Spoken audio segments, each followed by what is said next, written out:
Efectivamente, desde hace ya unas horas estamos ubicados aquí en Cádiz, donde se está celebrando el Congreso, la 16ª edición del Congreso Internacional de la Asociación Andaluza de Enfermería Familiar y Comunitaria, que lleva por título genérico Cuidados a lo largo de la vida y que se encarga de poner el foco en el papel vital de los enfermeros, enfermeras de familia dentro de los equipos de atención primaria, generando un sistema de salud dedicado plenamente a la comunidad mediante la prevención, mediante la promoción de la salud.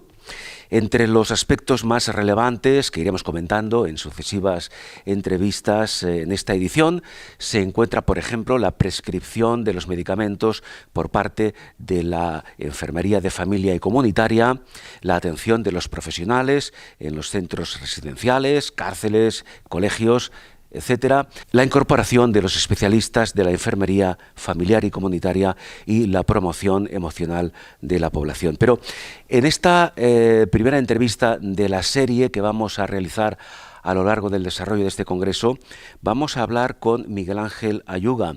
Miguel Ángel Ayuga es enfermero familiar y comunitaria del equipo de soporte de cuidados paliativos del distrito Aljarafe Sevilla Norte y coordinador del grupo de trabajo de cuidados paliativos precisamente de ASANEC. ¿Qué tal, Miguel Ángel? ¿Cómo estás? Bien, bien, contento de poder estar disfrutando del Congreso. Claro que sí. Bueno, ayer precisamente Miguel Ángel pudo ya, digamos que, debutar, ¿verdad?, en el desarrollo del programa de este Congreso. Fuiste ponente en el taller llamado En la sedación paliativa, ¿correcto? Pero antes de entrar un poco más a fondo en el tema, sí que me gustaría, no sé si es la primera vez que participas como ponente en ASANEC o tienes ya experiencia previa. Como ponente es el primer año. Es el primer año. Es el primer año. Entonces, claro, vamos a pedirte que nos hagas una breve reflexión de tu experiencia de ayer a nivel de respuesta, porque tengo entendido que tu taller estaba prácticamente el aforo completo. ¿Qué sensación pudiste captar de todo el desarrollo de tu ponencia? Pues mira, para mí es especialmente llamativo que mi ponencia fuera atractiva, porque es verdad que los cuidados paliativos, ya sabemos que bueno, no es un tema especialmente, no, como por lo menos alegre, claro, ¿no? Sí. O motivador. Entonces, que haya gente que le despierte interés y que quiera seguir aprendiendo y adquiriendo más conocimiento en paliativo, para mí es un orgullo. Claro, yo soy una apasionada además de los cuidados paliativos. Y la verdad que había muchas enfermeras, muchos enfermeros con muchas ganas de seguir profundizando en esos conocimientos sobre cómo atender lo mejor posible al paciente paliativo. Claro, es un tema ciertamente o hasta cierto punto desconocido, pero no tan solo por parte del colectivo de enfermería. Si vamos al público en general, ahí el desconocimiento es casi absoluto y si no lo es, no se interpreta correctamente. Claro, de hecho nosotros, desde la parte asistencial, te hablo, Carles, nosotros es la primera intervención que hacemos con la familia, con los pacientes, es aclarar un poco qué es el concepto de cuidados paliativos. Bien. Porque históricamente siempre se han relacionado los cuidados paliativos con la beneficencia, ¿no? La beneficencia sí. A los pacientes terminales en los que se acogían en un hospice, ¿no? Entonces, claro, cuando llegamos al domicilio, ellos piensan que vamos a prestar cuidados a un moribundo y ellos no se consideran moribundos porque en muchos casos, evidentemente, no lo son. Entonces, aclaramos este concepto, ¿no? Y le explicamos lo siguiente. Le explicamos que nosotros llegamos allí con la intención de hacer una atención integral, o sea, de todos los aspectos que componen a la persona, es una atención integral, que el objetivo es mejorar la calidad de vida. Claro. La calidad de vida. Que en un final vamos a proporcionar muerte digna, pero nuestro principal objetivo es mejorar la calidad de vida el tiempo que quede. Claro, porque incluso en algunos casos esos pacientes a los que se les presta cuidados paliativos luego pueden recuperarse en algunos casos, algunos de ellos, ¿no? Más que recuperarse, al final nosotros, llegamos en un momento en el que ya no hay expectativas de curación, no lo hay. Ahora, que no hay expectativa de curación no significa que te vayas a morir ni la semana que viene ni el mes que viene. Entonces, no hablamos de tiempo, vamos Claro. a ir a dar una atención el Sí, sí, sí, tiempo sí. Que dispongan. Que hay muchos que se estabilizan y hay pacientes que se llevan con nosotros 2 y 3 años que Muy bien. hemos tenido casos. Entonces lo importante es quitarnos el término tiempo. De tiempo no se habla. Ujú. Nos quitamos tiempo y aquí la prioridad es mejorar la calidad de vida. Bien, ese es fundamentalmente la síntesis del concepto, ¿verdad? Exacto. Bien, dentro del colectivo de enfermeras, como tú has comentado, existe también un cierto desconocimiento de este concepto. ¿Por qué ocurre esto? Cuando pensamos que, claro, que no debería ser así. Claro, a ver, lo principal es que creo que hay una carencia importante en la en el mundo universitario. O sea, Sí. la facultad de enfermería, en los programas, digamos, de curricular de enfermería, Sí. hay pocos créditos que se le dedican a cuidados paliativos. Ya ahí vamos arrastrando una carencia. Ujú. Y luego es verdad que al final el enfermero está inmerso en la sociedad. Somos enfermeros, aparte personas que estamos en sociedad. Y al Evidentemente. final nos contagiamos un poco de, digamos, la conversación o la dialéctica de la sociedad. Ujú. Y es verdad que a veces estamos impregnados de eso, ¿no? De una propia asociación que hacemos a cuidados paliativos con prestar cuidados terminales. Entiendo. Bien. Dicho esto, vamos a centrarnos un poco más, porque creo que este también fue otro de los puntos clave en el taller que tú realizaste ayer. Claro, la comunicación, en principio, con el paciente, que es el destinatario, evidentemente, es el objetivo principal de todo vuestro esfuerzo en cuidados paliativos. ¿Cómo es de importante la comunicación y cómo se estructura todo este proceso? Porque, claro, en principio, claro, al paciente, hombre, digamos que buenas noticias no se le van a dar, pero en todo caso hay que mantener pues la ilusión, hay que mantener la esperanza y sobre todo, como tú decías, que el paciente entienda que se va a priorizar la calidad de vida del mismo. ¿Cómo comunicáis todo esto? Bueno, la comunicación, opinión personal de Miguel Ángel Ayuga, creo que es la herramienta más importante que tiene una enfermera en su trabajo. Con el paciente paliativo y con los pacientes en general, o con las personas. Ya la tendencia es hablar de personas y no de pacientes, ¿no? Pero es que cobra especial importancia en los pacientes paliativos. ¿Por qué? Porque al final estamos hablando de personas que aparecen probablemente en nuestras vidas como enfermeros con mucho miedo, mucha desinformación, y es una herramienta fundamental. La comunicación, explicaba ya en el taller, que te abre o te cierra la puerta del paciente. Piensa que nuestro ámbito de trabajo con él es el domicilio. Y es verdad que hay pacientes que si no nos sabemos comunicar bien con él, nos va a cerrar la puerta, metafóricamente hablando. Entonces le decía yo a los compañeros y compañeras, tenemos que primero detectar cuánto sabe el paciente, cuánta información maneja, y después cuánta más información quiere manejar.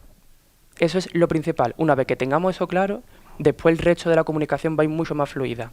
Ya nos centraremos en las técnicas. Hablaba yo de verdad tolerable, que es un poco de dosificar la información que vamos a suministrarle, pero lo principal es detectar qué información tiene y cuánta más necesita, porque si no, ya nuestro paciente al suministrar la información va a ser la familia y no el paciente, ¿no? Bien, Miguel Ángel, continuamos. Has dicho algo interesante, es decir, estáis intentando evitar el concepto paciente y utilizar más el concepto persona. Esto ayuda de alguna forma, ¿verdad? Claro, porque al final nos olvidamos de patologizar a la persona. La persona es más que la situación que está viviendo. En este caso sería una persona con necesidad de atención paliativa. Claro. No es un paciente paliativo, porque tiene unas connotaciones. Al final el lenguaje ya sabemos que importa y mucho. Exactamente, el lenguaje marca y a veces, si no se utiliza correctamente, puede marcar en negativo. Claro. Sí es verdad que después hay que diferenciar el lenguaje que utilizamos con el paciente, o con la persona, perdona, que después el que utilizamos entre los propios compañeros, porque al final tenemos que agilizar y economizar un poco el lenguaje, ¿no? Bien. Otra cosa que me gustaría clarificar, durante el transcurso de esta entrevista has utilizado varias veces el concepto de cuidados paliativos a domicilio. Siempre es a domicilio porque, claro, a veces uno entiende, desde el desconocimiento del tema, que cuando hablamos de cuidados paliativos entendemos que es a nivel hospitalario. Explícalo esto. Claro, a ver, la persona que requiere atención paliativa, ¿vale? O sea, para nosotros es primordial hacer un abordaje, ¿no? Una atención integral. ¿Esto qué implica? Verlo desde la perspectiva de la clínica, ¿no? Desde la perspectiva de la psicoemocionalidad, lo social y lo espiritual. Entonces, ¿qué pasa? Que para tener suficiente información o la información más completa del paciente, como mejor se conoce y mejor se detecta, es en donde vive. Claro, en su entorno. En su entorno y donde va probablemente a terminar su última etapa de su vida. La mayoría, un porcentaje muerto de pacientes deciden terminar sus últimos días en domicilio. Claro, porque está su familia, su entorno habitual. Claro, y como mejor se conoce la familia, el entorno, es que tenemos que ir allí. Entonces, puede que sean pacientes funcionales que decidan de forma voluntaria venir a consulta, pero siempre tenemos que alternarla con visitas y con una atención en domicilio, que creo que es fundamental en paliativos. Y aquí se me ocurre otra cuestión importante. Claro, si esa persona que va a recibir esos cuidados paliativos está en su casa, ¿qué papel juega la familia? La familia, digamos que es un pilar fundamental. La familia es la que sostiene los cuidados en esta sociedad actual. Que estamos viendo que está cambiando, O sea, hay un cambio social que tiene que ver con un sistema de cuidado que cada vez tiende a ser un poco más frágil.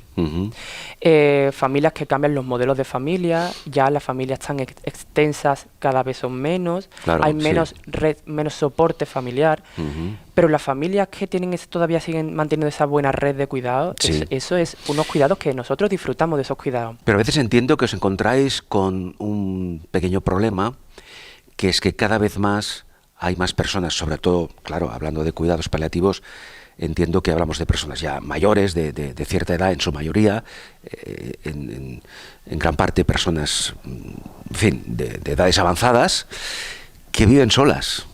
Sí. ¿Qué pasa? ¿Cómo se estructura el cuidado paliativo en personas que están solas, en personas que viven solas en su domicilio o que no tienen familia o si la tienen están fuera? Claro, tenemos un problema, Carles. Tenemos lo que le llamamos ahora la soledad no deseada. Exactamente, ¿no? sí, a eso me refería. Exacto. Pues esas personas se intenta gestionar, cuando es posible, ayudas sociales con personas cuidadoras. Si la persona tiene sus propios medios económicos, pueden contratar una ayuda formal que lo acompañe en 24 horas, lo ideal. Son personas que requieren, en la mayoría de sus casos, una atención continua y estrecha. Y después vemos que un ambiente en el que sería también propicio para este tipo de personas son las residencias de ancianos, pero... Bueno, esto es un problema. Es que es un problema, es otro problema, es que hablamos de problemas. O sea, tenemos una carencia en cuanto a cuidados formales. Y bueno, intentamos, o gestionamos una residencia o gestionamos una vida formal en casa, pero esa persona tiene que estar acompañada. Claro, aunque quizá supongo que por suerte esos casos porcentualmente son los que menos se producen, ¿no? Afortunadamente, de momento son poco porcentaje de... Porque a nivel, claro, hablo en concepto, porque claro, nos referimos a ello genéricamente hablando, ¿no? Pero a nivel de recursos, para que los cuidados paliativos sean efectivos, ¿a qué nivel estamos? Aquí también tendríamos que hablar de la patología. Aquí se influye la patología. No es lo mismo una persona en cuidados paliativos con una enfermedad oncológica que su declive o su empeoramiento es ya prácticamente en la última etapa, que una ELA. Nosotros tenemos pacientes ELA que tienen necesitan unos recursos económicos bestiales. Entonces, bueno, ahora parece que ha salido adelante la ley ELA. Exactamente. Exacto. Que tengamos la ley, perdona, no quiere decir que su aplicación sea rápida y efectiva. Para nada. Parece que la cosa va a cámara lenta. Y tiene muchos asteriscos, ¿verdad? Sí, bien. Pero ese sería otro tema. Sí. Pero bueno, seguro que os encontráis con pacientes con ELA que requieren no solamente una atención continuada, sino a largo plazo. Claro. Es mucho tiempo de atención y con mucha necesidad de atención. Entonces eso se traduce en mucho dinero. Claro. Faltan recursos. Es evidente. Y en estos casos, ¿qué se hace? ¿Qué alternativas tenéis? Bueno, sí es verdad que nos apoyamos mucho en los movimientos asociativos. Nosotros, o sea, a la Asociación contra el Cáncer, en cuanto a los pacientes oncológicos, tengo que decir que funcionan muy bien, tengo que decirlo aquí. También la asociación de ELA, para los pacientes con ELA. Y vemos que hay una especie, como un vacío con los pacientes no oncológicos, que también acaban mucho siendo pacientes paliativos. Y para movilizar recursos desde el movimiento asociativo ahí cuesta un poquito más. En todo caso, hay que decir que suerte tenemos de las asociaciones de pacientes. Tenemos mucha suerte. Que realmente cubren muchos huecos, no tan solo legales, sino sobre todo a nivel humano. Totalmente, totalmente. Hay verdaderas bellas personas trabajando en el movimiento asociativo que hace que eso funcione y tire adelante. Bien, Miguel Ángel, un par de cuestiones más. Esta quizá es, entre comillas, un poco, no diré que conflictiva, pero sí que genera cierta polémica. Me refiero dentro de los cuidados paliativos, ¿cuáles son o deberían ser las competencias entre médicos y enfermeras? Porque ahí hay criterios dispares. Ayer, saqué esta temática en el taller y siempre dije que esto no deberíamos de polarizarnos y deberíamos de intentar hablar desde el entendimiento y desde la asertividad. Al final los cuidados paliativos son cuidados. Sí, son cuidados. Claro, el concepto ya lo indica, claro, cuidados. Entonces, claro. Nosotros hablábamos, ¿no? Es verdad que ahora está en pleno debate el tema de la prescripción enfermera, prescripción colaborativa, claro. Si adquirimos competencias avanzadas en prescripción, eso está en debate. Eso, sí. Bueno. De eso hablaremos en otro momento con un compañero con otro tuyo. compañero. Bueno, sí. Ahí lo dejo, ¿no? Bien, o sea, bien. Y en paliativo también estamos ahí en ese debate. Sí. Pero en cuanto a competencias enfermeras, le decía a las compañeras, no debemos olvidar que somos las expertas, la cuidadología, nosotros somos las expertas en cuidado, ¿no? Y al final la coordinación de esos cuidados no debemos de olvidarnos que debe de ser enfermera. Hablo de cuidado. Por eso, en paliativos en concreto, se está tendiendo a hacer un modelo de atención transdisciplinar. Es decir, que las competencias no son tan rígidas ni están tan definidas, sino que hay una cierta flexibilidad y podemos atender al paciente con una cierta autonomía todas las partes implicadas. Porque sí es cierto que los equipos suman. Es decir, claro. En este caso, digamos ahora mismo que hablo del equipo enfermero-médico, siempre sumamos. Muy bien. Hay muchos más temas a abordar porque el taller que ayer realizó Miguel Ángel fue muy intenso.